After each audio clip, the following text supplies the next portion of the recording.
السلام علیکم ورحمۃ اللہ وبرکاتہ ان الحمد للہ نحمده ونستعینه ونستغفره ونعوذ باللہ من شرور انفسنا ومن سیئات اعمالنا من يهده الله فلا مضل له ومن يضلل فلا هادي له واشهد ان لا اله الا الله وحده لا شريك له واشهد ان محمدا عبده ورسوله يا أيها الذين آمنوا اتقوا الله حق تقاته ولا تموتن إلا وأنتم مسلمون يا أيها الناس اتقوا ربكم الذي خلقكم من نفس واحدة وخلق منها زوجها وبث منهما رجالا كثيرا ونساء واتقوا الله الذي تساءلون به والأرحام إن الله كان عليكم رقيبا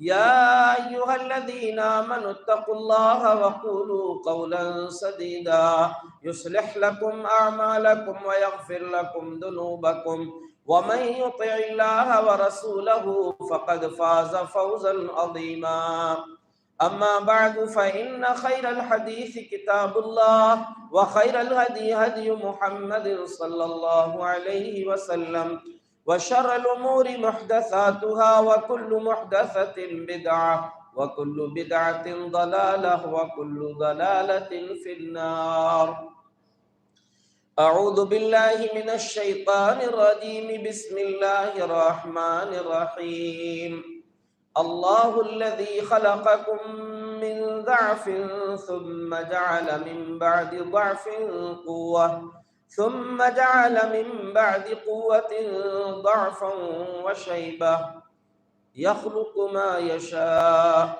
وهو العليم القدير اللهم صل على محمد وعلى آل محمد كما صليت على إبراهيم وعلى آل إبراهيم إنك حميد مجيد اللهم بارك على محمد وعلى آل محمد كما باركت على إبراهيم وعلى آل إبراهيم إنك حميد مجيد رب اشرح لي صدري ويسر لي أمري واحلل عقدة من لساني يفقهوا قولي اللهم انفعنا بما علمتنا وعلمنا ما ينفعنا وزدنا علما سبحانك لا علم لنا إلا ما علمتنا انک انت العلیم الحکیم۔ اللہ رب العالمین کا بے پناہ بہت زیادہ شکر و احسان ہے، اس نے آج پہلی مرتبہ آپ کے گاؤں میں آپ کے بیچ کچھ باتیں دین کی پیش کرنے کا موقع دیا ہے۔ اللہ رب العالمین کا شکر ادا کرتا ہوں، اس کے بعد آپ کی محبت کے لیے جزاکم اللہ خیرا، اور آپ کو شکر آپ کا ادا کرتا ہوں کہ مولانا عبدالعزیز صاحب نے مجھ سے کہا کہ ہمارے سب گاؤں والوں کی خواہش ہے کہ ایک مرتبہ آپ ہمارے گاؤں آئیں، اور یہ لیلۃ القدر ہو سکتی ہے، یعنی جو جیسا کہ ابھی آپ نے سنا 5 طاق راتوں میں، اور اگر کوئی جاگ سکے پوری 10 راتیں جاگ لے اچھی بات ہے، نبی صلی اللہ علیہ وسلم کا عمل یہی تھا، لیکن ان میں سے خاص طور سے 5 طاق راتوں کو جاگ کر لیلۃ القدر تلاش کرنا۔ جاگ کر کا مطلب یہ نہیں کہ مسجد کے باہر آپ کہیں بیٹھے ہیں باتیں کر رہے ہیں اور وہ جاگ لیے، اس کو جاگنا نہیں کہیں گے۔ جاگنا یہ ہے کہ آپ عبادت کر کے، تلاوت کر کے، دعائیں کر کے، نماز پڑھ کے اس رات کو گزاریں، تو اللہ رب العالمین آپ کو بہترین اجر و ثواب عطا کرے گا۔ تو مجھے یہ پسند نہیں ہے زیادہ کہ میں طاق راتوں میں جا کر کہیں پروگرام دوں، لیکن اللہ بہتر جانتا ہے کہ مجھے بڑی خوشی ہوئی کہ آپ لوگوں نے بڑی محبت سے مجھے بلایا ہے۔ جتنی محبت سے آپ نے بلائے ہیں، اس سے زیادہ میری آپ سے درخواست ہے کہ غور سے میری باتوں کو سنیں۔ جو کچھ ابھی آپ نے مولانا عبدالقدوس صاحب حفظہ اللہ سے سنا ہے، اور جو کچھ میں آپ کو سناؤں، یہ قرآن و حدیث کی باتیں جو آپ سنیں، ان پر غور کریں اور اس کو اپنی زندگی میں لانے کی کوشش کریں، یہ اصل چیز ہے۔ قرآن کریم کی ایک آیت ہم نے آپ کے سامنے تلاوت کی ہے۔ آج کے اس ملاقات میں اس آیت کے حوالے سے کچھ باتیں آپ سے کرنا ہے۔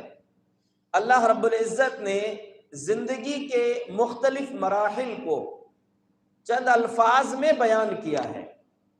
اللہ رب العزت نے فرمایا اللہ الذی خلقکم من ضعف، اللہ وہ ہے جس نے تم کو کمزوری سے پیدا کیا ہے یا کمزور پیدا کیا، ثم جعل من بعد ضعف قوة، پھر کمزوری کے بعد اللہ تبارک و تعالی نے طاقت عطا کیا، ثم جعل من بعد قوة ضعفا وشیبا، پھر سے طاقت کے بعد اللہ نے کمزوری اور بڑھاپا عطا کیا۔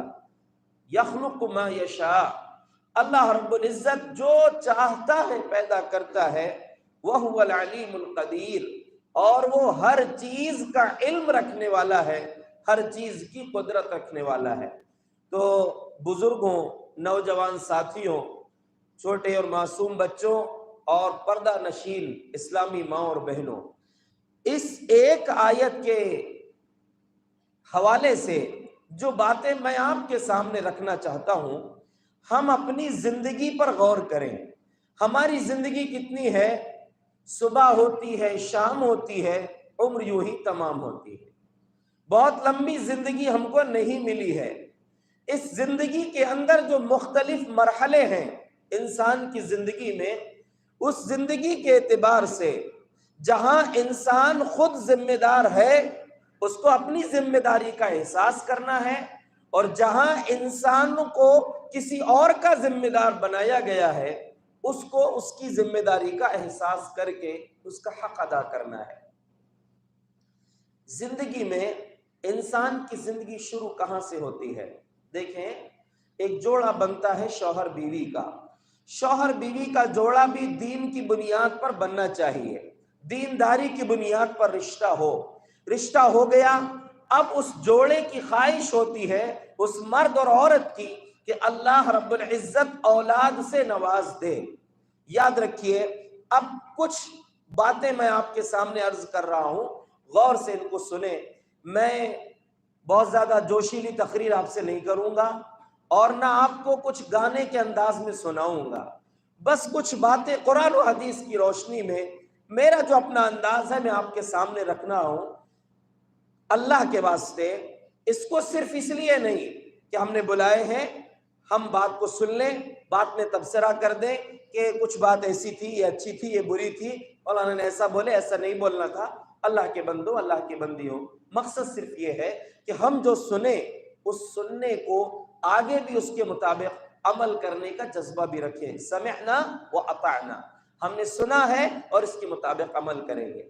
تو جن لوگوں کو اللہ تبارک و تعالیٰ نے شوہر بیوی کا جوڑا بنا کر اکٹھا کر دیا، ان کی ذمہ داری بنتی ہے اللہ سے اولاد مانگیں، ضرور مانگیں، لیکن صرف اولاد نہ مانگیں۔ اللہ سے کیا مانگیں؟ دو نبیوں کا ذکر قرآن میں ہے۔ ابراہیم علیہ السلام بوڑھے ہو چکے، لمبی عمر ہو گئی، اولاد نہیں ہے۔ اللہ سے کہتے ہیں رب ہب لی من الصالحین، اے میرے رب مجھ کو نیک اولاد عطا فرما، اے میرے رب مجھے نیک اولاد عطا فرما۔ صرف بیٹا نہیں مانگا یا بیٹی نہیں مانگا، بلکہ اللہ سے کہا رب ہب لی من الصالحین، اے میرے رب مجھ کو نیک اولاد عطا فرما۔ اللہ فرماتا فبشرناہ بغلام حلیم، ہم نے ابراہیم کو ایک سمجھدار بیٹے کی بشارت سنائی۔ اسماعیل علیہ السلام اللہ نے دیا ان کو۔ ایک اور نبی ہیں حضرت زکریا علیہ السلام، اور ان کا ذکر تو اللہ نے بڑے اچھے انداز میں کیا ہے۔ ان کی دعا کے پہلے ان کا انداز بیان کیا اللہ نے سورہ مریم میں ان کا ذکر کیا ہے، ذکر رحمت ربک عبدہ زکریا اذ نادى ربہ نداء خفیا، ذکر رحمت ربک عبدہ زکریا، اے نبی یہ تمہارے رب کا اپنے بندے زکریا کے ساتھ جو رحمت کا معاملہ ہے اس کا تذکرہ ہے۔ کیسا تذکرہ ہے؟ اذ نادى ربہ نداء خفیا، زکریا علیہ السلام نے اپنے رب سے چپکے سے دعا کی۔ چپکے سے دعا کیوں کی ہے؟ بڑھاپے کی عمر میں اولاد مانگ رہے تھے۔ دو وجہ مفسرین نے بیان کی۔ ایک وجہ تو یہ تھی کہ لوگ دیکھیں گے کہ حضرت سٹیا گئے ہیں کیا، بڈھے ہو گئے، اتنے بوڑھے ہو گئے اور اولاد کی دعا کر رہے ہیں، اس لیے چپکے سے دعا کر رہے تھے کہ کوئی سنے نہ۔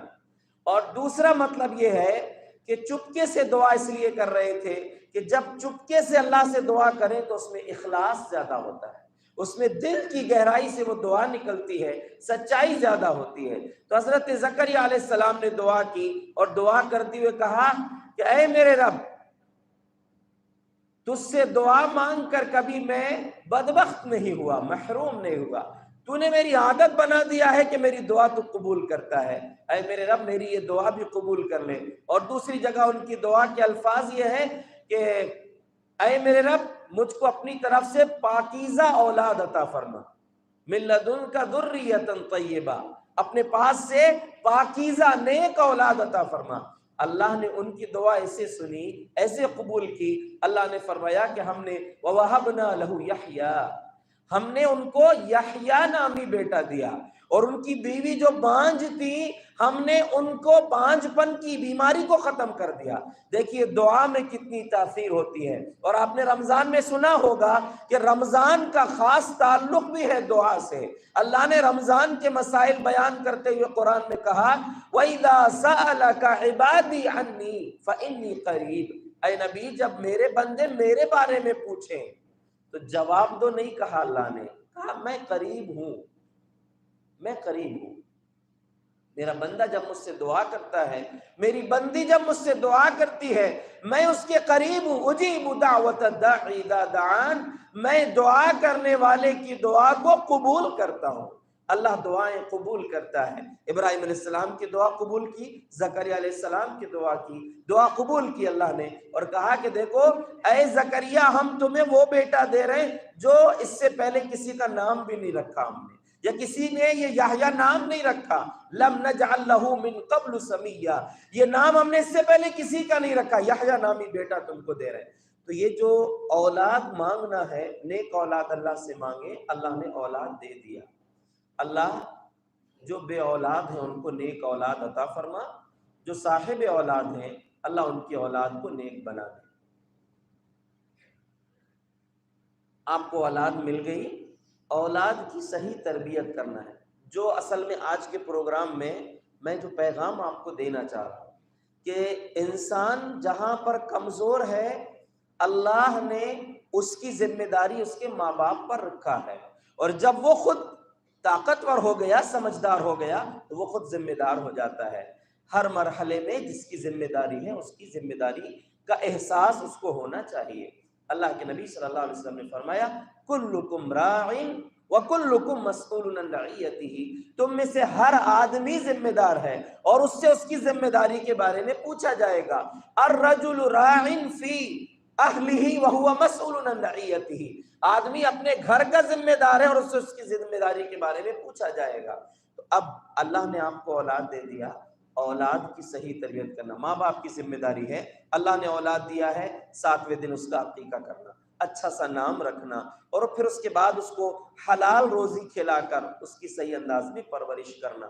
بچہ آپ کے پاس ہے، 7 سال کی عمر سے پہلے آپ اس کو کچھ سکھا دیں، جیسا کہ دعائیں ہم سکھاتے ہیں، کچھ آداب سکھاتے ہیں، لیکن جب 7 سال کا بچہ آپ کا ہو گیا، چاہے وہ بیٹا ہو کہ بیٹی ہو، نبی صلی اللہ علیہ وسلم نے فرمایا مروا اولادکم بالصلاۃ وهم ابناء 7 سنین، اپنے بچوں کو نماز کا حکم دو جب وہ 7 سال کے ہو جائیں۔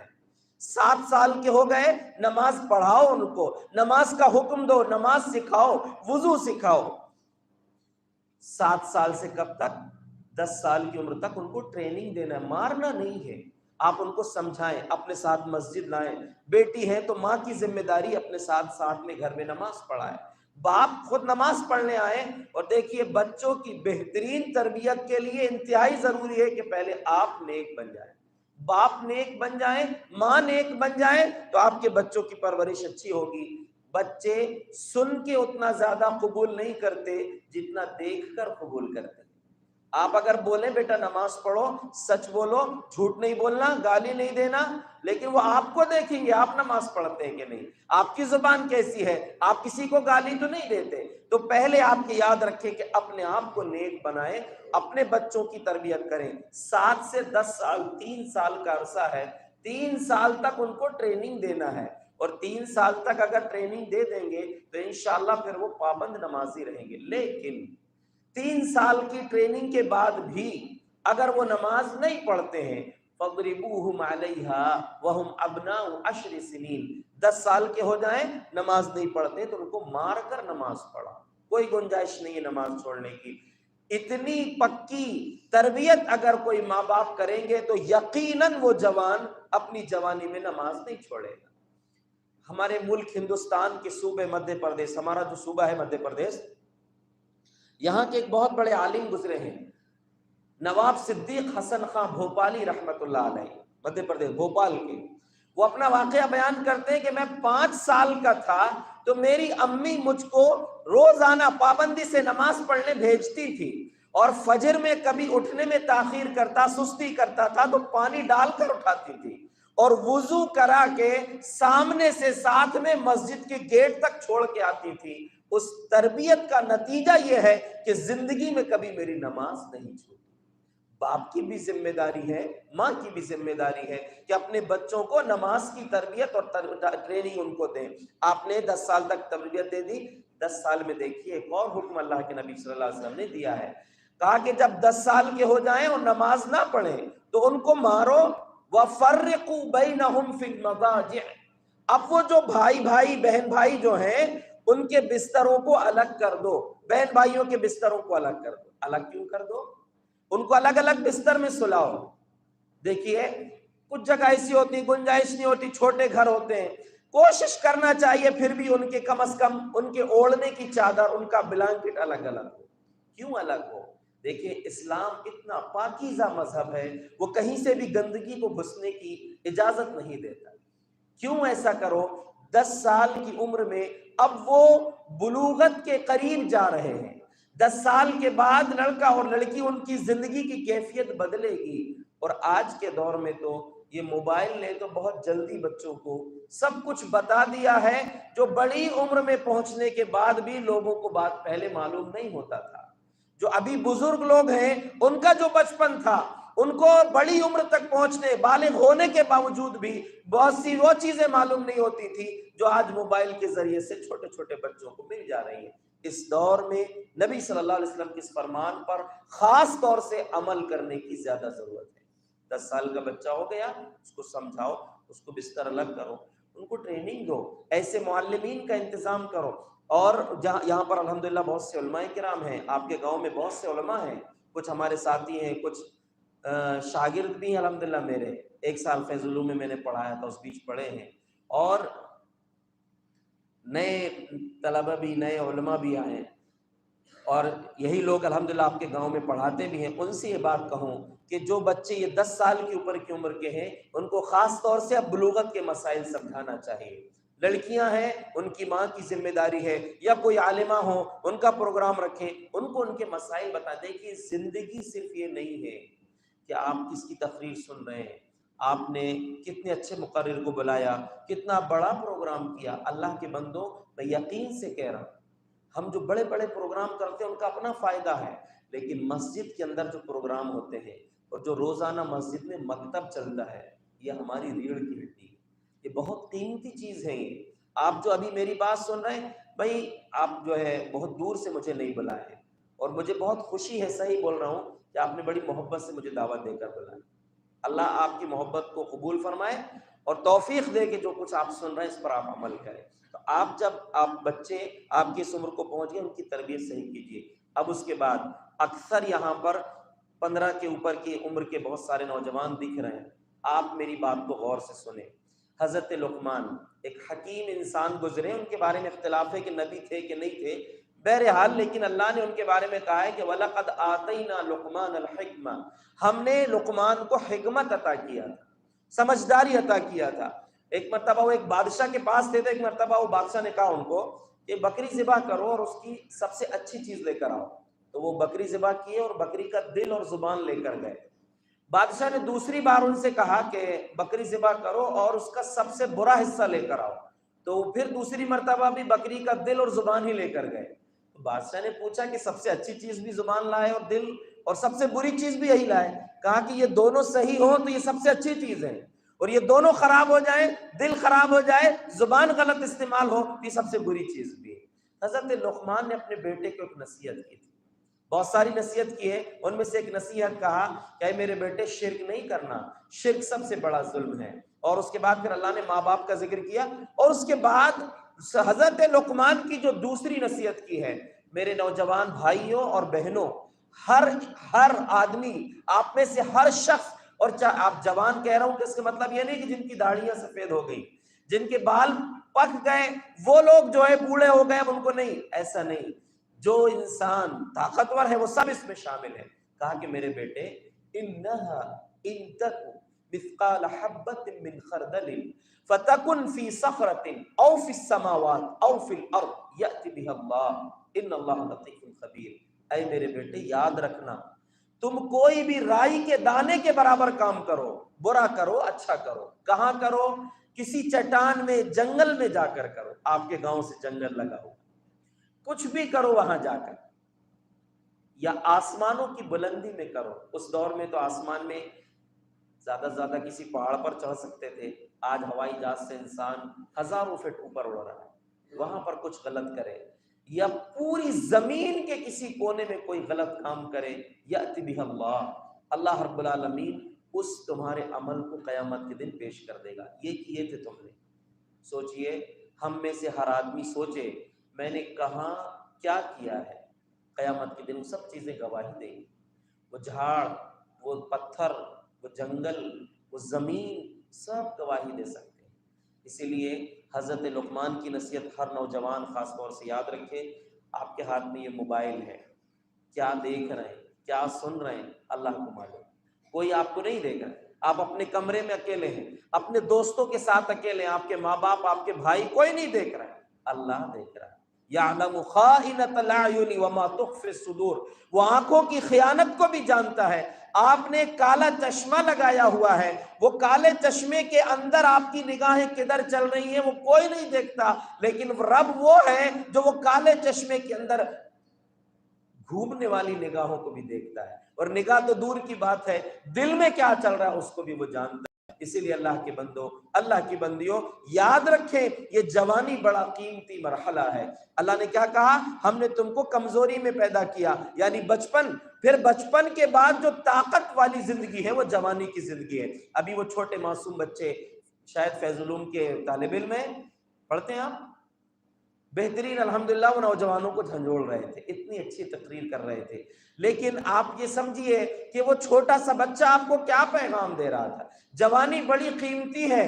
اللہ رب العالمین قیامت کے دن سوال کرے گا عمر کے بارے میں کہ پوری عمر کہاں گزارے تھے. پھر پوری عمر میں سے جوانی بھی اس میں شامل ہے، لیکن جوانی کا سوال اللہ تبارک و تعالیٰ خاص طور سے کرے گا. اس لیے اپنی جوانی کا خاص اہتمام کریں. نبی صلی اللہ علیہ وسلم کا فرمان ہے قیامت کے دن جن خوش نصیبوں کو عرش کا سایہ ملے گا ان میں سے ایک جوان ہوگا. کون سا جوان؟ شاب نشأ فی عبادت اللہ، ایسا جوان جس کی جوانی اللہ کی عبادت میں پرورش پائی ہو. اب پھر سے لوٹیے، بچپن سے اپنے بچوں کی پرورش عبادت کے ساتھ کریں تو وہ آپ کیا چاہتے ہیں؟ ایک باپ ہو، اس کی منشا کیا ہوتی ہے؟ میرے بیٹے کے لیے، میرے بچوں کے لیے بہترین گھر ہو، اچھا سایہ مل جائے، کاروبار مل جائے، میرے بیٹے کو تکلیف نہ ہو. اللہ کے بندو، یہ دنیا کی تکلیف ہے، اصل تکلیف تو قیامت کے دن کی ہوگی جہاں کوئی کسی کا پرسان حال نہیں ہوگا. آپ بھی اپنے بچوں کو بھول جائیں گے، باپ نہیں یاد کرے گا، ماں نہیں یاد کرے گی، اولاد ماں باپ کو بھول جائے گی. اس موقع کے لیے آپ ابھی تیاری کروا سکتے ہیں. اپنے بچوں کی تربیت اللہ کی عبادت کے انداز میں، پوری زندگی ان کی ایسی گزرے کہ وہ بندگی بن جائے. تو جس جوان کی پرورش اس انداز میں ہوئی ہو کہ وہ اللہ کی عبادت کرتا ہو، اللہ عرش کے سائے میں اس کو جگہ دے گا. صحابہ اکرام میں سے جو نوجوان صحابہ تھے ان کی جوانیوں کو آپ دیکھیے، کتنی پیاری زندگیاں تھیں ان کی. ایک صحابی ہیں عبداللہ بن عمر رضی اللہ عنہ، جوان صحابی ہیں، کہہ رہے ہیں کہ جب تک میں کنوارا تھا، بیتی المسجد، میرا گھر ہی مسجد تھا، مطلب مسجد کو میں نے اپنا گھر بنا لیا تھا. اور کہتے ہیں کنت انام فی المسجد وکنت شاب اعزب، میں مسجد میں سوتا تھا اور میں کنوارا نوجوان تھا. کنوارے پن میں میرا تعلق مسجد سے تھا. آج دیکھیں کتنے جوان ہیں جو مسجد سے ان کا تعلق ہو، نماز پڑھنے مشکل سے آتے ہیں اور نماز کے علاوہ ان کا کوئی ربط نہیں ہوتا. کئی صحابہ آپ کو ایسے ملیں گے جو مسجد میں آ کر تہجد پڑھتے تھے. کب؟ جوانی میں تہجد مسجد میں پڑھتے تھے. ایک مرتبہ ایک جوان صحابی ہیں عبداللہ بن مسعود رضی اللہ عنہ. میں جو باتیں آپ سے کہہ رہا ہوں ہر جوان لڑکا اور لڑکی دونوں کے لیے کہہ رہا ہوں اور ان کے ماں باپ سے بھی کہہ رہا ہوں. عبداللہ بن مسعود رضی اللہ عنہ ایک دن مسجد نبوی میں تہجد پڑھ رہے تھے اور تلاوت ان کی چل رہی ہے. ان کی تلاوت جب نبی صلی اللہ علیہ وسلم نے اپنے حجرے سے سنا تو حضرت ام المومنین عائشہ صدیقہ رضی اللہ عنہا سے پوچھا کون پڑھ رہے ہیں یہ؟ دیکھیے سب سے قریب حجرہ تھا حضرت عائشہ رضی اللہ عنہ کا، باقی ازواج مطہرات کے کمرے الگ تھے، دور مطلب لگے ہوئے ایک کے بعد ایک، تو آپ ہر دن الگ الگ بیوی کے پاس رکتے تھے. تو آپ نے ام المومنین سے پوچھا کس کی آواز ہے یہ؟ تو کہا کہ عبداللہ بن مسعود کی آواز ہے. آپ نے ایک جملہ کہا تھا ان کی تعریف میں، کہا من سرہ ان یقرأ القرآن غزا کما انزل فلیقرأ علی قراءۃ ابن ام عبد. جس کو یہ تمنا ہو کہ قرآن بالکل ویسا پڑھے جیسے قرآن نازل ہوا ہے تو اس کو عبداللہ بن مسعود کے انداز میں قرآن پڑھنا چاہیے. کتنی پیاری بات ہے ایک جوان کے لیے کہ اس کا تعلق مسجد سے کتنا ہے. آپ سوچیں کتنے جوان ایسے ہوتے ہیں جو مسجد میں 5 وقت میں بھی نہیں آتے، فرض نماز پڑھنے نہیں آتے. یہ جوان صحابی مسجد میں آ کر تہجد پڑھ رہے. عبداللہ بن عمر رضی اللہ عنہ وہ بھی جوان صحابی مسجد میں سوتے تھے. کہتے ہیں کہ اکثر ایسا ہوتا تھا کہ کوئی خواب دیکھتے تھے لوگ تو نبی صلی اللہ علیہ وسلم کو اپنا خواب بتاتے تھے اور تعبیر پوچھتے تھے اور آپ تعبیر بتاتے. میری تمنا تھی کہ میں بھی کوئی خواب دیکھوں اور اللہ کے رسول سے تعبیر پوچھوں. کہتے ایک دن بول کے سوئے، دعا کر کے. دیکھیں دعا اللہ کیسے سنتا ہے، کیسے قبول کرتا ہے. کوئی ضرورت ہے اللہ سے مانگو اور سچے دل سے مانگ کر دیکھو اللہ دے گا. یہ مت سوچو کہ اتنی بڑی چیز ہے، اللہ کی قدرت میں تو کوئی چیز بڑی نہیں ہے نا. کہا کہ اے اللہ اللہم ان کنت تعلم فی خیرا فارینی رؤیا، اللہ اگر میرے اندر کوئی خیر ہے تو مجھے کوئی خواب دکھلا دے. کہتے ہیں خواب کی دعا کر کے سویا اللہ سے، اللہ نے دعا قبول کر لیا. خواب کیا دیکھا؟ میں نے خواب دیکھا کہ 2 لوگ میرے پاس آئے اور دونوں کے پاس لوہے کے ہتھیار ہیں. دونوں میرے پاس آئے فاخذانی، دونوں نے مجھ کو دونوں طرف سے پکڑ لیے اور مجھ کو لے کر گئے. لے کر کہاں گئے؟ ایک کنویں کے پاس پہنچے اور کنویں کے اندر آگ بھڑک رہی ہے اور اس کے آس پاس جو ہے منڈیر بنی ہوئی ہے، جو دیوار بناتے ہیں نا ہم، وہ دیوار بنی ہوئی ہے. تو کہتے ہیں کہ مجھے ڈر لگنے لگا اور مجھے دیکھا میں نے تو اس کے اندر فَإِذَا فِيهَا نَاسٌ قَدْ عَرَفْتُهُمْ، اس جہنم اس گڑھے کے اندر جہاں آگ بھڑک رہی تھی کنویں کے اندر بہت سے ایسے لوگ بھی میں نے دیکھا جن کو میں پہچانتا تھا. کہتے ہیں کہ مجھے ڈر لگنے لگا کہ کہیں یہ پھینک نہ دیں اس میں. اچانک تیسرا شخص آیا اور کہا کہ لم ترع، ڈرو مت، تم کو نہیں ڈالیں گے. اور کہتے ہیں میری نیند کھل گئی.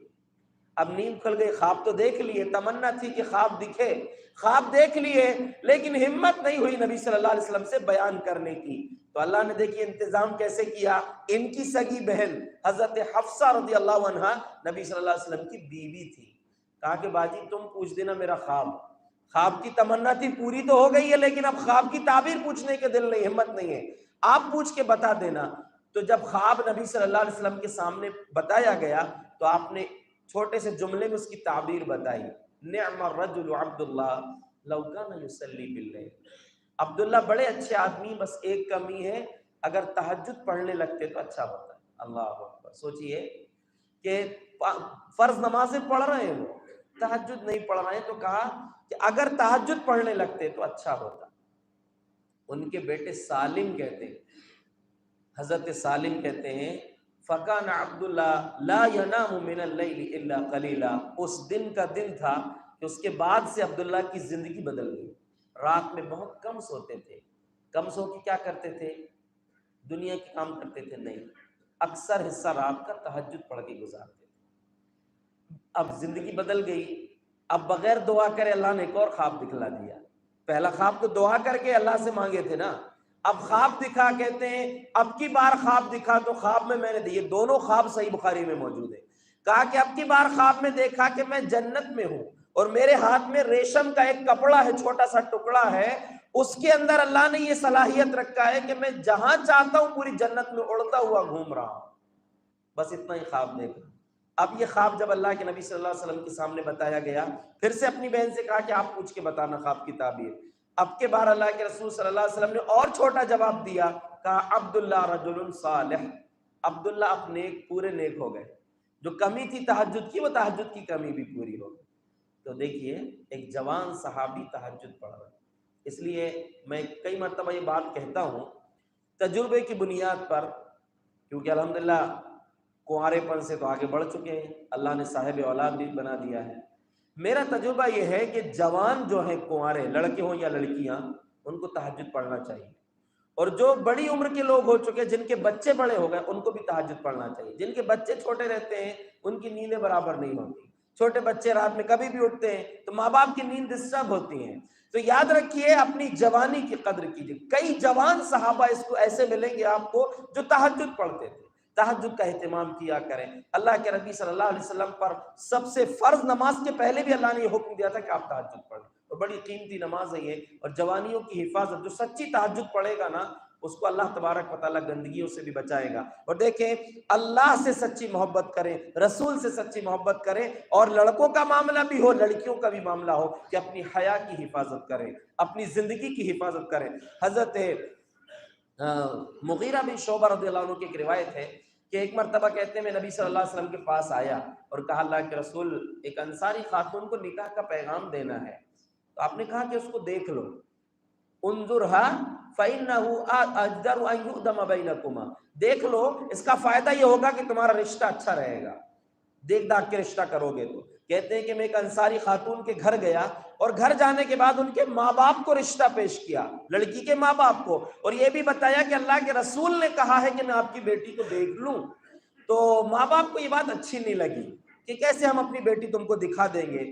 کہتے ہیں کہ جیسے اس لڑکی نے فَسَمِعَتْ ذَلِكَ الْمَرْأَةُ وَهِيَ فِي خِدْرِهَا، وہ لڑکی جو پردے کے اندر تھی، اس نے جب میری بات کو سنی تو وہاں سے اس نے کہا ان کان رسول اللہ صلی اللہ علیہ وسلم امرک ان تنظر فانظر والا فانشدک باللہ، کہا کہ اے آنے والے شخص سنو، اللہ کی قسم اگر رسول اللہ صلی اللہ علیہ وسلم نے تم کو کہا ہے کہ مجھے دیکھ لو تو میں تم کو دکھنے کے لیے تیار ہوں، ورنہ اللہ کی قسم کھا کر کہتی ہوں کہ میں تمہارے سامنے نہیں آ سکتا۔ یعنی میری حیا، میرا پردہ اس بات کی اجازت نہیں دیتا کہ میں تمہارے سامنے آؤں، لیکن رسول کی بات ہے اس لیے میں تمہارے سامنے آنے کے لیے تیار ہوں۔ اس سے ایک تو ایک مسئلہ بھی معلوم ہوا کہ جس کو رشتہ کرنا ہے لڑکا جو ہے لڑکی کو دیکھ سکتا ہے۔ ہمارے معاشرے میں عجیب معاملہ ہے، لڑکے کا دوست دیکھے گا تو لڑکی کے بہنوئی دیکھیں گے تو لڑکے کے ابا دیکھیں گے، اب بکواس ہے یہ۔ دیکھنا اس کو حق ہے جو لڑکا رشتہ کرنا چاہتا ہے، اس کو دیکھنا جائز ہے ایک نظر۔ اب ایسا نہیں کہ گھنٹہ بھر بیٹھے دونوں بات کر رہے ہیں پورے مستقبل کی، نہیں، ایک نظر وہ اچھے سے اس کو دیکھ سکتا ہے، کیونکہ دیکھ کر رشتہ کریں گے تو اچھا ہوگا۔ کہتے ہیں کہ وہ لڑکی نے اجازت دی لیکن اس کی غیرت کا اندازہ لگائیے، کہا کہ اگر رسول کا فرمان نہ ہوتا تو میں تمہارے سامنے نہیں آتی۔ آج ضرورت ہے لڑکیوں کے لیے بھی اس پیغام کو یاد رکھنے کی۔ کتنی لڑکیاں آج ہم دیکھیں، کتنے واقعات کچھ دنوں پہلے آپ نے سنے کہ کچھ مسلم لڑکیاں غیر مسلموں کے ساتھ چلی گئی۔ آپ اصل محبت، وہی جو بات میں نے آپ کو کہا کہ چھوٹے چھوٹے پروگرام جو ہوتے ہیں یا مکتب کی جو تعلیم ہوتی ہے، اس سے اصل میں آپ ایمان کی لذت، اسلام کی محبت اپنے بچے اور بچیوں کے اندر بٹھائیں، ان کے دل میں بھر دیں یہ محبت، تاکہ اس محبت کے بعد کوئی اور محبت کام نہ آئے، کوئی محبت اس پر اثر نہ کرے جب سچی اسلام کی محبت اس کے دل میں آ جائے۔ ام سلیم رضی اللہ عنہا ایک صحابیہ ہیں، ان کے شوہر گم ہو گئے یا کسی جنگ میں گئے اور فوت ہو گئے، سفر میں نکلے۔ ام سلیم یہ انس بن مالک رضی اللہ عنہ کی ماں ہیں۔ ام سلیم کہتی ہیں کہ ان کے پاس ابو طلحہ انصاری رضی اللہ عنہ کا پیغام آیا، بھی وہ مسلمان نہیں ہوئے تھے لیکن بڑے خوبصورت جوان تھے، مالدار بھی تھے۔ کہتی ہیں کہ ام سلیم ان کا جب رشتہ آیا میرے پاس، جواب سنیے، اور ہر لڑکی یاد رکھے، لڑکی کے ماں باپ یاد رکھیں، ہر لڑکا اس جواب کو یاد رکھے۔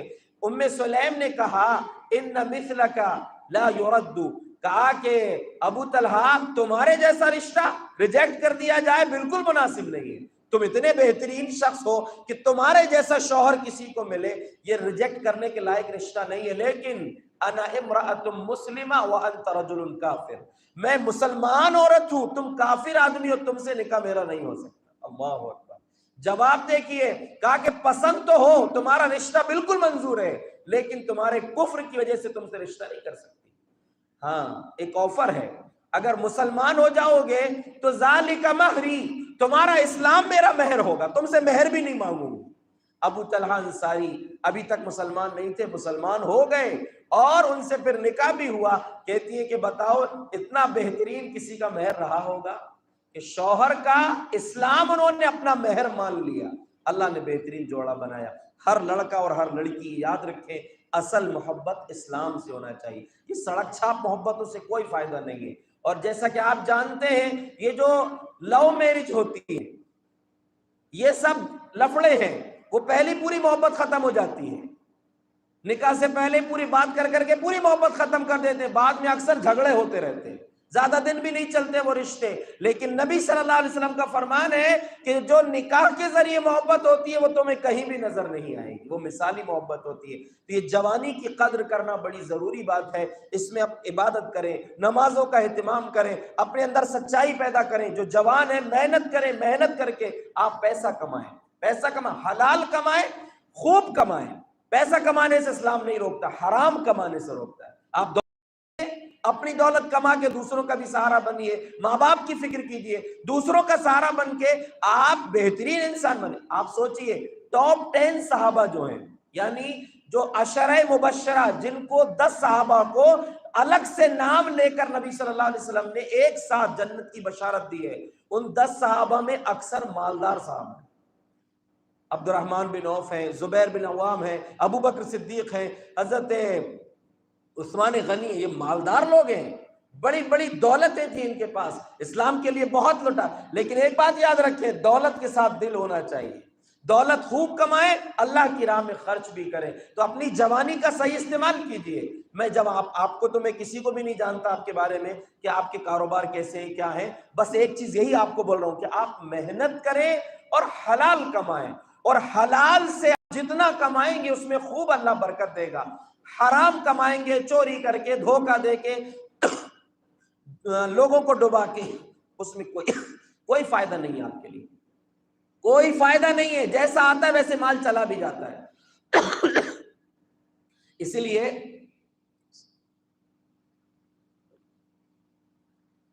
مال حلال کمائیے، حلال کمائیے۔ نبی صلی اللہ علیہ وسلم نے فرمایا ایک آدمی اگر رسی لے کر جنگل جائے، لکڑیاں کاٹ کے گٹھا بنائے، اپنے کاندھے میں لاد کر لائے اور لا کر بیچ دے، یہ اس کے لیے بہتر ہے اس بات سے کہ کسی کے سامنے ہاتھ پھیلائے کہ بھیا مجھے کچھ دے دو۔ مانگنے سے اچھا ہے کہ محنت کرو، حلال کماؤ، محنت سے کماؤ، اور مانگنے سے اپنے آپ کو بچو۔ اور بلکہ پیارے نبی صلی اللہ علیہ وسلم کا ایک فرمان ہے، الید العلیٰ خیر من الید السفلیٰ، اوپر والا ہاتھ نیچے والے ہاتھ سے بہتر ہوتا ہے۔ اوپر والا ہاتھ مطلب دینے والا، لینے والا ہاتھ نیچے والا ہاتھ ہے۔ تو اوپر والا ہاتھ بناؤ اپنے آپ کو، خوب کماؤ اور دولت کماؤ، حلال کماؤ، اور دیکھو دولت کے نشے میں آ کر حرام راستے اختیار مت کرنا۔ خوب کما لیا گلچھر اڑاؤ، نہیں، حلال کما کر خرچ بھی حلال کرنا ہے، اس کا استعمال بھی صحیح کرنا ہے۔ اپنے دل کو پاکیزہ بناؤ، سچی محبت کرو، یعنی سچی محبت اسلام سے کرو، اور اس سے جو آپ کا جوڑا بنا ہے اس سے محبت ہونا چاہیے۔ لوگ حلال طریقے سے، جائز طریقے سے اللہ جوڑا بنا دیتا ہے، اس کے باوجود بھی لوگ حرام میں در در منہ مارتے ہیں۔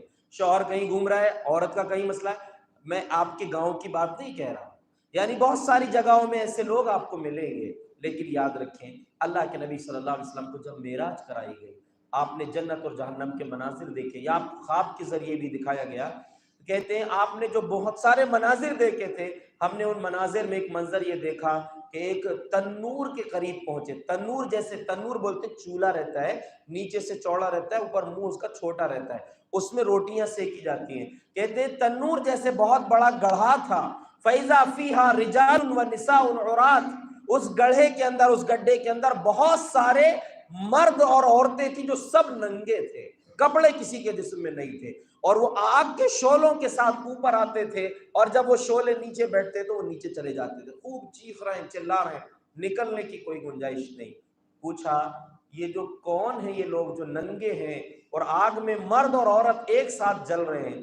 تو جبرائیل امین نے بتایا اولئک هم الزنات والزوانی، جن کو آپ نے گڈھے کے اندر جلتے ہوئے دیکھا تھا ننگے، وہ مرد اور عورتیں ہیں جو جائز راستوں کو چھوڑ کر ناجائز راستے اختیار کرتے تھے، حرام طریقے سے اپنی خواہش پوری کرتے، مرد اپنی بیوی کو چھوڑ کر کہیں اور کالا منہ کرتا، عورتیں کہیں اور جا رہی تھیں، یا بغیر شادی کے جو ہے ان کے معاملات خراب تھے۔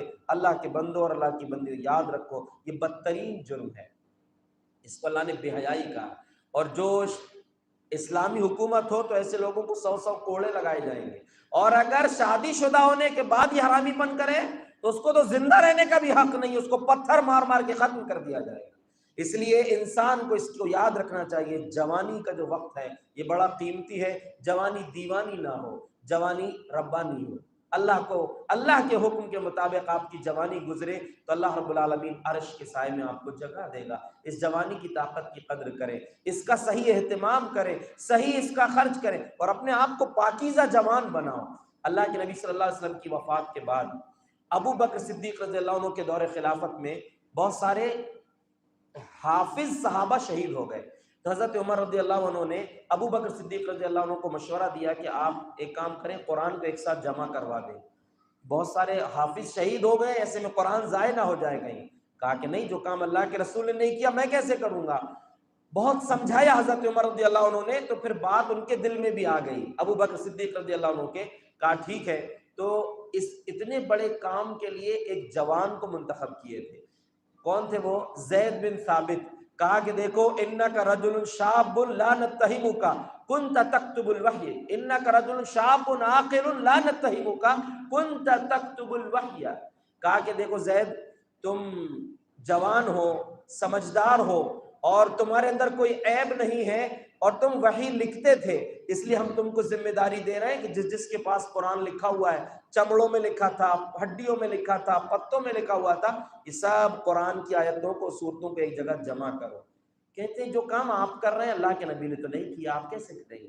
دیکھیے صحابہ کے دل کتنے سچے تھے کہ جب تک نبی کی طرف سے کوئی دلیل نہ ہو عمل نہیں کرنا ہے۔ کہا کہ نہیں یہ کام اچھا ہے، ہم سمجھ میں آیا ہے، پھر ان کا بھی دل کھل گیا۔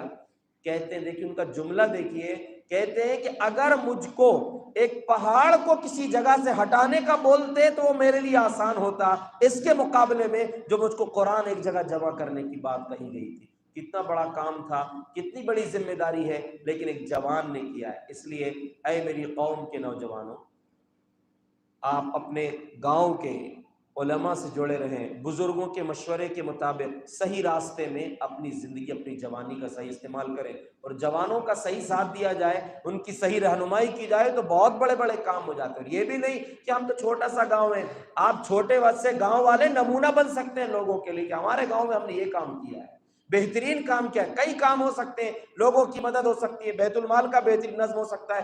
آپ یہ رواج بنا لیں اپنے گاؤں میں کہ کوئی بھی نماز نہیں چھوڑے گا، سب مل کے نماز پڑھیں گے پابندی سے، کئی ایک کام ہو سکتے ہیں۔ جوانی کا صحیح استعمال کریں، جوانی کے بعد دیکھیں بڑھاپے کی دہلیز پر انسان قدم رکھتا ہے۔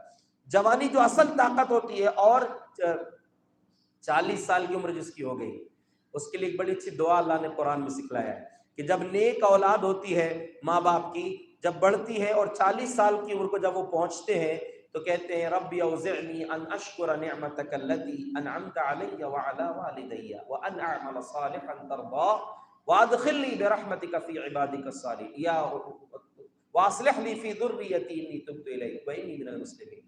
کہ جو 40 سال کو ہو جاتا ہے تو وہ اللہ سے کہتا ہے کہ اے میرے رب مجھے توفیق دے کہ میں تیری نعمتوں کا شکر ادا کروں، اور تو نے جو میرے ماں باپ کو نعمتیں دیا ان کا بھی شکر ادا کروں۔ دیکھیے ماں باپ کا مقام دیکھیے کہ ہم کو جو نعمت ملی اس کا شکر ادا کرنا ہی ہے، ماں باپ کو جو نعمتیں ملی اس کا بھی شکر ادا کرنا ہے، یہ ماں باپ کا مقام ہے۔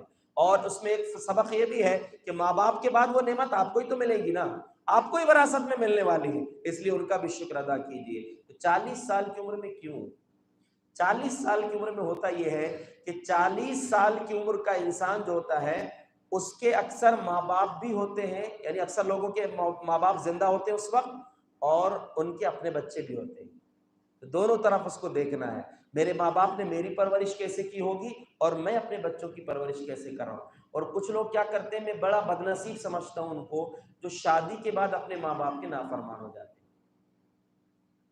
جبکہ شادی کے بعد، صاحب اولاد ہونے کے بعد تو سوچنا چاہیے نا کہ ہم کو ہمارے ماں باپ نے کیسے پالا ہوگا۔ آج تو بہت ساری آسانیاں، مثال کے طور پر آج کوئی ماں کہیں دعوت میں جا رہی ہے، اپنے بچے کو پیمپر پہنا دیتی ہے، ہگیز پہنا دیے، دن بھر فری، کوئی مسئلہ نہیں ہے۔ لیکن ہم اپنا جو، آپ جو بڑی عمر کے ہیں وہ سوچیں، ہم جب چھوٹے تھے تو ہماری مائیں کیسی خدمت کرتی تھی، ان کے پاس بھی آسانی نہیں تھی نا۔ تو آپ جب اس عمر کو پہنچ گئے تو اپنے ماں باپ کا زیادہ خیال رکھیں کہ ہمارے ماں باپ نے تو زیادہ پریشانی سے ہم کو پالا ہے نا، اس کی فکر ہم کو ہونا چاہیے۔ 40 سال کی عمر میں انسان کو اپنے ماں باپ کو بھی دیکھنا، اپنے بچوں کو بھی دیکھنا، اپنے آپ کو بھی دیکھنا۔ اب اس کی عمر ڈھلنا شروع ہو چکی ہے، کیوں؟ اس لیے کہ نبی صلی اللہ علیہ وسلم کا فرمان ہے، میری امت کی عمر 60 سے 70 سال ہے۔ اب اس کی عمر بڑھ رہی ہے، دن کم ہونے لگے، زندگی ختم ہونے کے قریب ہے، زندگی کا کبھی بھی موت کا پروانہ آ سکتا ہے، اس سے پہلے بھی انسان مر سکتا ہے، لیکن اب جو ہے زیادہ وہ موت کے قریب ہو چکا ہے۔ تو اس لیے اس موقع پر اپنی بھی فکر کرنا، بچوں کی بھی، ماں باپ کی بھی۔ اور دیکھیے جوانی میں ایک چیز اور بہت خاص میں آپ کو بتاؤں کہ کچھ لوگ کیا سوچتے ہیں، ہمارا بچہ کمانے لگا، ہم اس کو کچھ نہیں بول سکتے، کما کے لا کے دے رہا ہے، کیوں دب رہے ہو اپنے بچوں کی کمائی میں؟ تم نے پال پوس کے بڑا کیے نا اس کو، حرام لا رہا ہے، حلال لا رہا ہے، کہاں سے؟ کچھ نہیں، بس اس کا پیسہ لے لیے، اس پر کوئی اس سے سوال جواب نہیں کہ کہاں سے لایا ہے، کس کو دھوکہ دیا، حلال کمایا کہ نہیں، یہ پوچھنا چاہیے۔ اور شادی کے بعد بھی آپ اپنے بچوں کی کیسے سوال کر سکتے ہیں، بلکہ شادی کے بعد بھی کیسے اپنے بچوں کی نگرانی ہونا چاہیے۔ صحیح بخاری میں ایک واقعہ ہے، اور عورتیں بھی اور مرد بھی اس کو خاص طور سے سنیں۔ عبداللہ بن عمر رضی اللہ عنہ ایک صحابی ہیں، کہتے ہیں زوجنی ابی بامرأۃ ذات حسب، میرے والد صاحب نے ایک بڑے اچھے خاندان کی ایک لڑکی سے میرا نکاح کروا دیا، میرا نکاح ہو گیا۔ نکاح تو ہو گیا، لیکن نکاح کے بعد میرے والد صاحب کیا کرتے تھے، وہ اپنی بہو سے پوچھتے تھے ان بعلیہا، اس کے شوہر کے بارے میں کہ بیٹا تمہارا شوہر ٹھیک ہے کہ نہیں۔ لوگ کیا کرتے ہیں، اپنے بیٹے کی فکر کرتے ہیں کہ میرے بیٹے کی بیوی ٹھیک ہے کہ نہیں، بہو کہیں میرے بیٹے کو تکلیف تو نہیں پہنچا رہی ہے، ساس بہو کو تکلیف پہنچانا شروع کر دی۔ غلط ہے یہ، اس کو آپ نے دوسرے کی بیٹی کو اپنے گھر لائے ہیں، ایک سسر بھی سوچے اور ایک ساس بھی سوچے۔ جیسے آپ اپنی بیٹی کسی کے گھر پہنچاتے ہیں، آپ کی خواہش ہوتی ہے کہ میری بیٹی دوسرے گھر میں خوش رہے، شوہر کے گھر میں خوش رہے، تو آپ نے دوسرے کی بیٹی کو لائیں، اس کو اپنے گھر میں خوش رکھیے۔ تو حضرت عبداللہ بن عمر رضی اللہ عنہ کہتے ہیں، عمرو بن عاص ان کے والد پوچھتے تھے اپنی بہو سے کہ بیٹا تمہارا شوہر اچھا ہے نا، خوش ہو کے نہیں ہمارے گھر میں؟ تو اس نے اتنا خوبصورت جواب دیا ہے، کہا نعم الرجل من رجل لم یطأ لنا فراشا ولم یفتش لنا کنفا منذ اتیناہ، کہا کہ اپنے سسر سے کہہ رہی ہیں کہ بہت اچھے آدمی ہیں آپ کے بیٹے، بڑے نیک جوان ہیں آپ کے بیٹے، جب سے ہم ان کے پاس آئے ہیں ہمارے بستر پر قدم نہیں رکھے ہیں، اور جب سے ہم ان سے نکاح کر کے ہم ان کے گھر آئے، ان کے پاس آئے ہیں، ہمارے کپڑے کو ہاتھ نہیں لگائے، بہت نیک ہے۔ سوال کا جواب دیکھیے، اتنے نیک ہیں، بہت نیک ہیں، بہت دیندار ہیں، اب تک ہمارے بستر پر قدم نہیں رکھے ہیں، اب تک ہم کو ہاتھ نہیں لگائے ہیں۔ تو سسر یعنی والد پریشان ہو گئے کہ یہ تو صرف اللہ کی عبادت میں لگا ہوا ہے، بیوی کا حق ادا نہیں کر رہا ہے۔ کچھ دن تک انتظار کیے، لیکن جب لمبا عرصہ گزر گیا تو رسول اللہ صلی اللہ علیہ وسلم سے شکایت کی۔ دیکھیے خود نہیں بولے شرم کی وجہ سے اپنے بیٹے کو، تو کیا کیے، وقت کے امام نبی صلی اللہ علیہ وسلم سے شکایت کی۔ آپ کے پاس کوئی ایسا مسئلہ ہو، آپ اپنے عالم صاحب سے، اپنے امام صاحب سے بول سکتے ہیں۔ تو کہا اللہ کے رسول ایسا ایسا مسئلہ ہے، ان کا نکاح ہو گیا لیکن ابھی تک ان کا کوئی تعلق بیوی سے نہیں ہے، کہا کہ ان کو میرے پاس بھیجنا۔ جب یہ گئے تو اللہ کے رسول کا سوال دیکھیے، کیف تقوم، عبداللہ تہجد کیسے پڑھتے ہو، جبکہ معاملہ میاں بیوی کا ہے، لیکن سوال کا انداز دیکھیں، عبداللہ تہجد کیسے پڑھتے ہو تم؟ کہا پوری رات پڑھتا ہوں۔ وکیف تصوم، روزہ کیسے رکھتے ہو؟ ہر دن روزہ رکھتے ہو۔ یہ سوال کا مطلب کیا ہے، آپ نے سمجھ گئے کہ عبداللہ نیک ہے، بہت نیک ہے، اور اتنا نیک ہے کہ بہت حد سے آگے بڑھ گیا یہ عبادت میں. تو پوچھا کہ عبداللہ قرآن کیسے پڑھتے ہو، روزہ کیسے رکھتے ہو، قرآن کیف تختم، قرآن کیسے ختم کرتے ہو؟ کہا کل لیلۃ، ہر رات پورا قرآن پڑھتا ہوں. ایک رات میں پورا قرآن پڑھ لیتے تھے عبداللہ. پوری صحیح بخاری کا واقعہ ہے. پوری ہر رات پورا قرآن پڑھتا ہوں. سوچنے کی بات ہے، ہر رات لوگوں کو توفیق نہیں ہوتی قرآن، ہر برسوں گزر جاتے نا. کچھ تو ایسے جن قرآن پڑھنا ہی نہیں آتا. اگر آپ میں کوئی بڑی عمر کے ایسے ہوں جو قرآن نہیں پڑھتے، یہ علماء آپ کے گاؤں میں ہیں، ان سے قرآن پڑھیے. اور مولوی صاحب اگر ایسا کوئی ہو نہیں پڑھا تو ڈھونڈ کے پڑھائیے آپ اس کو قرآن. کہہ رہے ہیں کہ ہر رات قرآن پڑھتا ہوں. کہا روزہ کیسے رکھتے ہو؟ کہا ہر دن روزہ رکھتا ہوں. کہا کہ ایک کام کرو، مہینے میں ایک بار قرآن ختم کیا کرو، اور مہینے میں صرف 3 روزے رکھا کرو. کہا نہیں، اللہ کے رسول اس سے زیادہ طاقت ہے.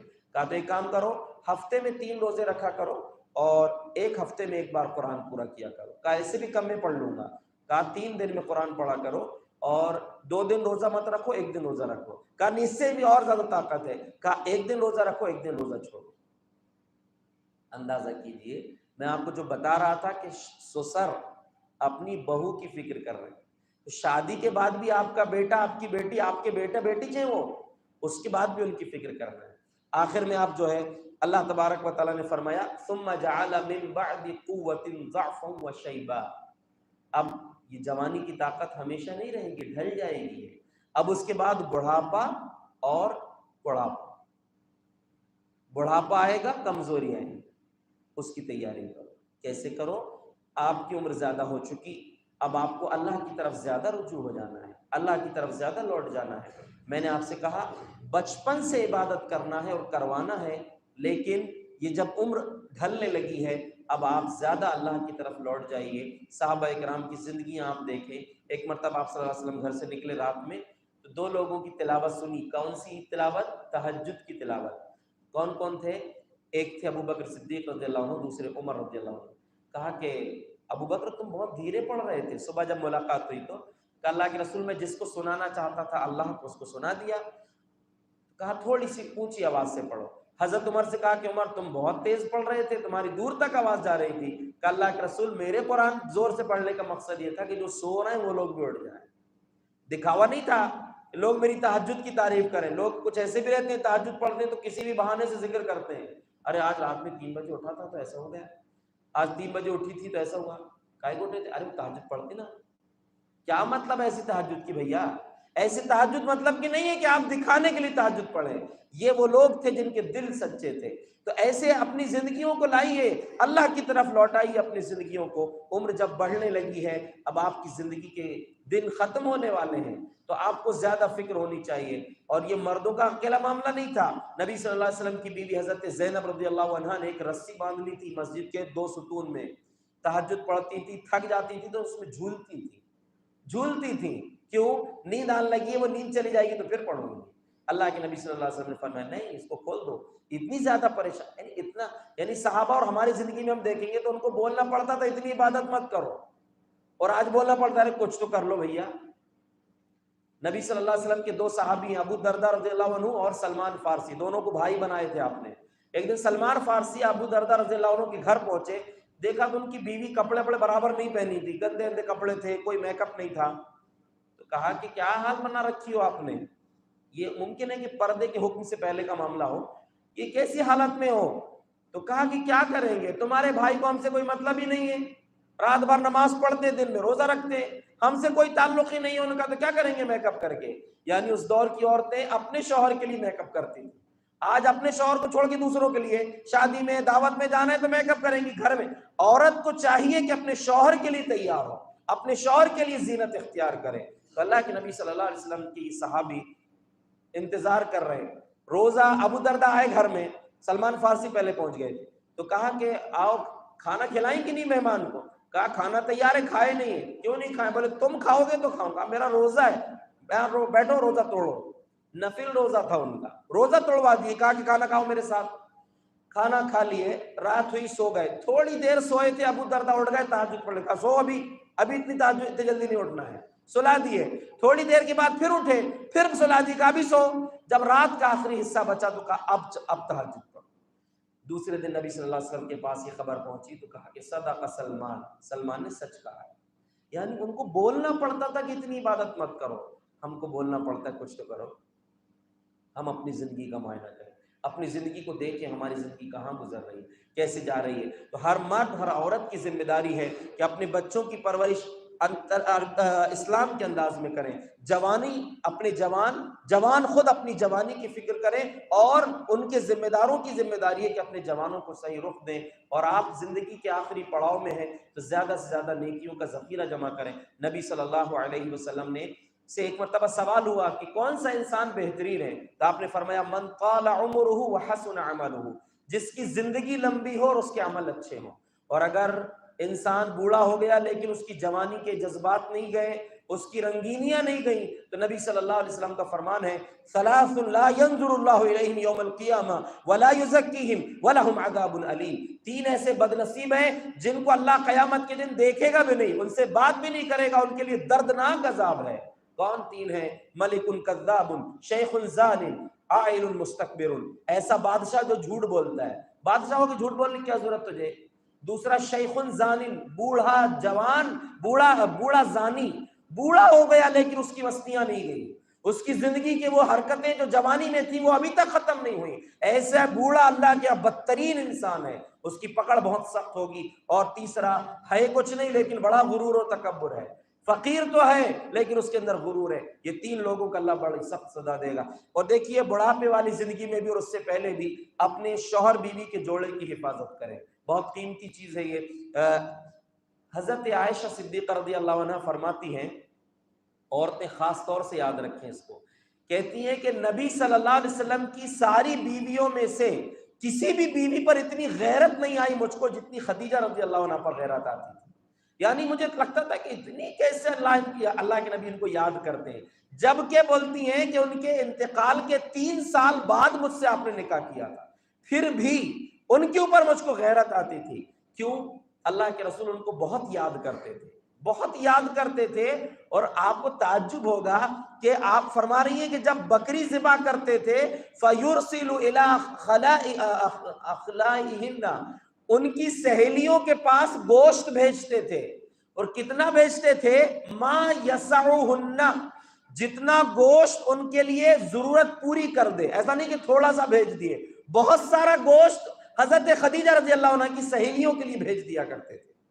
کہتی ہیں کہ اکثر یاد کرتے تھے آپ ان کو. تو ایک دن میں نے پوچھا کہ کیوں اتنا یاد کرتے ہیں آپ ان کو؟ کیونکہ سوکن کا جو تھوڑا سا وہ آتا ہی ہے. کہا کہ خدیجہ تھی. اور ان کی خوبی کیا تھی معلوم؟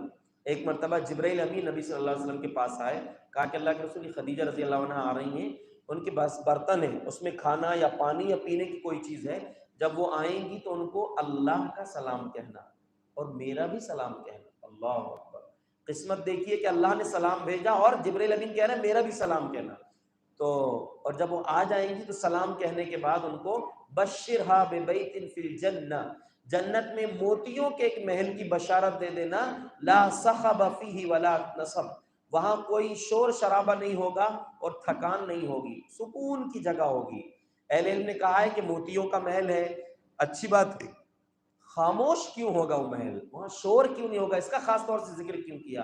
کہا کہ خدیجہ رضی اللہ عنہا 25 سال تقریباً نبی صلی اللہ علیہ وسلم کے نکاح میں رہی اور بڑی مالدار خاتون تھیں، لیکن کبھی بھی اتنی لمبی زندگی میں نبی صلی اللہ علیہ وسلم سے زور سے نہیں بولی، اپنے شوہر سے کبھی بھی زور سے نہیں بولی. اس کا نتیجہ تھا کہ اللہ نے بشارت ان کو سنایا. ہمیں کوشش کرنا چاہیے کہ اس جوڑے کی حفاظت کریں. شوہر کی بھی ذمہ داری بنتی ہے کہ اپنی بیوی کے حق ادا کریں.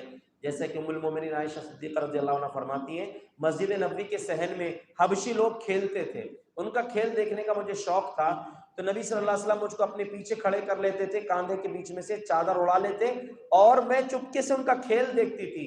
فَاقْدُرُوا قَدْرَ الْجَارِيَةِ الْحَدِيثَةِ السِّنِّ الْحَرِيصَةِ عَلَى اللَّهِ، اندازہ کرو کہ ایک نئی عمر کی لڑکی جو کھیل دیکھنے کی بڑی شوقین ہو کتنی دیر تک دیکھ سکتی ہے، کھڑے رہ سکتی ہے. اتنی دیر اللہ کے رسول میرے خاطر کھڑے رہتے تھے. شوہر کو بھی چاہیے اپنی بیوی کو خوش رکھے، بیوی کو چاہیے اپنے شوہر کے حقوق ادا کرے. اور زندگی کے آخری پڑاؤ میں جوانوں کو یاد رکھنا چاہیے، اگر آپ کے ماں باپ بوڑھے ہو چکے ہیں ان کی خدمت کریں، اے ضیا ماں باپ کے سائے کی ناقدری نہ کر، دھوپ بہت کاٹے گی جب یہ شجر کٹ جائے گا۔ بہت قیمتی سایہ ہے یہ۔ اور عبداللہ بن عمر رضی اللہ عنہ ایک مرتبہ خانہ کعبہ کا طواف کر رہے تھے، تو ایک شخص کو دیکھا کہ وہ اپنی ماں کو کندھے میں بٹھا کے طواف کر رہا ہے، اور طواف مکمل ہونے کے بعد جب آ کے عبداللہ بن عمر سے پوچھا کہ عبداللہ بتاؤ، میں نے اپنی ماں کا حق ادا کر دیا؟ کہا حق ادا کر دیا؟ تیری پیدائش کے وقت جو اسے تکلیف ہوئی تھی اس کی ایک چیخ ایک آہ کا بھی بدلہ نہیں دیا تو نے، حق ادا کرنے کی بات کرتا ہے۔ ہم یاد رکھیں، زندگی بھر بھی خدمت کریں تو ماں باپ کا حق ادا نہیں کر سکتے، ان کی خدمت خوب کیجیے۔ اللہ نے کہا ہے کہ ان کو اف بھی نہیں کہنا۔ اف کا مطلب کیا تھا معلوم؟ ماں باپ کچھ کام کرنے کے بولے میرے کو بتاتے ہیں، نہیں، یہ بھی نہیں بول سکتے آپ، سر بھی نہیں ہلا سکتے انکار میں۔ جو بولے وہ کرنا پڑے گا آپ کو، جب تک وہ اللہ اور اس کے رسول کی نافرمانی کا حکم نہ دیں تو اپنے ماں باپ کی خدمت کریں۔ اور ماں باپ کو چاہیے، بزرگوں کو چاہیے کہ زندگی کے آخری، اب یہ جو 40 سال کی عمر بڑھ گئی، بہت جتنی بھی عمر آپ کی ہے، آپ کثرت سے اللہ کی عبادت کریں، اللہ کا ذکر کریں۔ تو یہ جو آیت میں نے آپ کے سامنے ذکر کیا تھا، اللہ نے کمزوری میں پیدا کیا، پھر طاقت دیا، پھر طاقت کے بعد کمزوری ہے، پھر بڑھاپا ہے، پھر اس کی طرف لوٹ کر جانا ہے۔ یہ زندگی بہت لمبی نہیں ہے، ایک یہ جہاں ایک وہ جہاں، ان دو جہاں کے درمیان فاصلہ صرف ایک سانس کا، چل رہی تو یہ جہاں، رک گئی تو وہ جہاں۔ اس جہاں کو کامیاب بنانا ہے، اس جہاں میں اللہ اور اس کے رسول کے فرامین کے مطابق اپنی زندگی کو گزاریے۔ اور آخر میں آپ سے بات کہوں کہ یہ جو راتیں ہیں یہ اصل میں عبادتوں کی راتیں ہیں۔ ہم نے نصیحت کے طور پر کچھ باتیں آپ کے سامنے رکھی ہے، بقیہ رات، آج کی پوری رات اور پھر جو راتیں بچی ہیں، اللہ کی عبادت کریں، نماز پڑھیں، قرآن پڑھیں، اللہ سے خوب دعا کریں۔ جو رات کا آخری حصہ ہوتا ہے، اللہ آسمان دنیا پر تشریف لاتا ہے، بولتا ہے کہ ہے کوئی مانگنے والا، ہے کوئی مغفرت طلب کرنے والا، ہے کوئی دعا کرنے والا، سب کے لیے اعلان ہوتا ہے۔ اس اعلان پر اپنے آپ کو ثابت کیجیے اور اللہ سے دعا کیجیے۔ اللہ رب العزت جو کچھ باتیں ہم لوگوں نے سنایا ہے، آپ نے سنا ہے، ہم سب کو عمل کرنے کی توفیق عطا فرمائے۔ آمین وآخر دعوانا الحمدللہ رب العالمین۔